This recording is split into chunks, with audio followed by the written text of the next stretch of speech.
వరంగల్లో వినాయక నిమజ్జనం కోలాహలంగా సాగుతోంది. మరింత సమాచారం మా ప్రతినిధి రవిచంద్ర ప్రత్యక్ష ప్రసారం ద్వారా అందిస్తారు. వరంగల్లో ఘనంగా గణేష్ నిమజ్జనోత్సవ సందడి కొనసాగుతుంది. ఉదయం నుంచి కూడా విగ్రహాలంతా కూడా చెరువుల చెంతకు వస్తున్నాయి. గంగమ్మ ఒడికి గణనాథం 9 రోజుల పాటు పూజలు చేసినటువంటి భక్తులు గణనాథులందరినీ కూడా ఇటు గంగమ్మ ఒడికి చేరుతున్నారు. కోలాహలంగా జరుగుతోంది. ఇటు వరంగల్ నగరంలోనూ అలాగే వరంగల్ ఉమ్మడి జిల్లా వ్యాప్తంగా కూడా పెద్ద సంఖ్యలో విగ్రహాలంతా కూడా వచ్చి చెరువులో నిమజ్జనం అవుతున్నాయి. ఉదయం అపార్ట్మెంట్లో ఉన్న విగ్రహాలు అలాగే విద్యా సంస్థలు వ్యాపారులు నెలకొల్పిన విగ్రహాలన్నీ వచ్చాయి. ఇక సాయంత్రం ముఖ్య కూడళ్లలో నెలకొల్పిన భారీ వినాయకులంతా కూడా చెరువుల చెంతకు వచ్చి నిమజ్జనం అవుతున్నారు. ప్రధానంగా 22 చెరువుల్లో నగర పరిధిలోనూ అలాగే నగర శివార్లోనూ 22 చెరువుల్లో ఈ నిమజ్జనోత్సవ కార్యక్రమాన్ని ఏర్పాటు చేశారు. మొత్తం ఇందుకోసం భారీగా క్రేన్లను 22 క్రేన్లను ఏర్పాటు చేశారు. ప్రస్తుతం మనం చిన్నవడ్డేపల్లి చెరువు దగ్గర ఉన్నాం. ఇక్కడ దాదాపుగా లేదంటే 3 నుంచి 4 వేల విగ్రహాలు ఇక్కడే నిమజ్జనం కానున్నాయి. నగర వరంగల్ కమిషనరేట్ పరిధిలో దాదాపు 15,000 విగ్రహాలు ఏర్పాటు చేశారు. ఆ విగ్రహాలన్నీ కూడా వచ్చి నిమజ్జనం ఈ రాత్రి అలాగే తెల్లవారి వరకు కూడా నిమజ్జనోత్సవ సందడి కొనసాగనుంది. గణేష్ శోభాయాత్రలతో మొత్తం వరంగల్ నగరం అంతా కూడా ఆధ్యాత్మిక శోభ సంతరించుకోనుంది.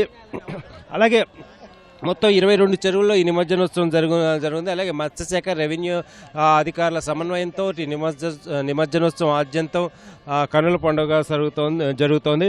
అలాగే పోలీసులు 2,000 మంది 100 మంది పోలీసులు పటిష్ట బందోబస్తులు ఏర్పాటు చేశారు. నిమజ్జనోత్సవం ప్రశాంతంగా జరగడానికి. అలాగే ఎక్కడికక్కడ నగరంలో ట్రాఫిక్ ఆంక్షలు విధించారు. 1 వే ట్రాఫిక్ తోటి ఎక్కడ గణనాథులు అంటే శోభాయాత్రతో తరలి వచ్చే గణనాథులకు ఇబ్బంది లేకుండా ఇక్కట్లు లేకుండా కూడా అన్ని ఏర్పాట్లు చేశారు. మొత్తానికి 9 రోజుల పాటు భక్తుల చేత పూజలు అందుకున్నటువంటి గణనాథుడు ఈ తీరొక్క రూపాలతో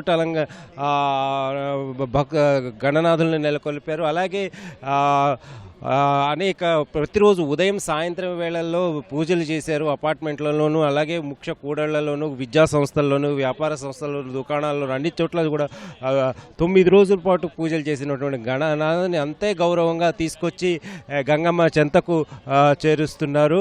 అలాగే ఘనంగా వీడ్కోలు పలుకుతున్నారు. గణపతి బప్ప మోరియా అంటూ భక్తుల నినాదాల మధ్య ఈ నిమజ్జనోత్సవం అత్యంత వైభవంగా జరుగుతుంది. ఇక ములుగు, భూపాలపల్లి, మహబూబాద్, జనగామ జిల్లాల్లో కూడా మిగతా ఉమ్మడి వరంగల్ జిల్లా వ్యాప్తంగా కూడా ఘనంగా జరుగుతుంది. ములుగు జిల్లాలో ముళ్ళకట్టె వంతెన గోదావరిలో నిమజ్జనోత్సవం జరుగుతుంది. అలాగే కాళేశ్వరంలో కూడా అంతర్రాష్ట్ర వంతెన నుంచి గోదావరిలో నిమజ్జనోత్సవం చాలా వైభవంగా జరుగుతుంది. ఇప్పుడిప్పుడే అంటే ఉదయం కాస్త స్వల్పంగా నెమ్మదిగా సాగిన ఆ తర్వాత మాత్రం సాయంత్రం నుంచి జోరందుకుంది. గణనాథులంతా కూడా ఊరేగింపుగా తీసుకొస్తూ కోలాటాల నడుమ తీసుకొస్తూ కూడా ఈ గణనాథులను నిమజ్జనోత్సవం చేస్తున్నారు. భక్తులంతా కూడా ఇప్పటివరకైతే చాలా ప్రశాంతంగా జరుగుతోంది. అధికారులు ఈ నిమజ్జనోత్సవాన్ని చాలా అత్యంత ప్రశాంతంగా నిర్వహించారు. అన్ని ఏర్పాట్లు చేశారు. నగర మేయర్, కమిషనర్, జిల్లా కలెక్టర్ అలాగే సిపి ఎప్పటికప్పుడు ఈ నిమజ్జనోత్సవాన్ని పరిశీలిస్తున్నారు. అలాగే రాత్రి తెల్లవారుజాము వరకు కూడా ఈ నిమజ్జనోత్సవ సందడి కొనసాగనుంది. Over to studio.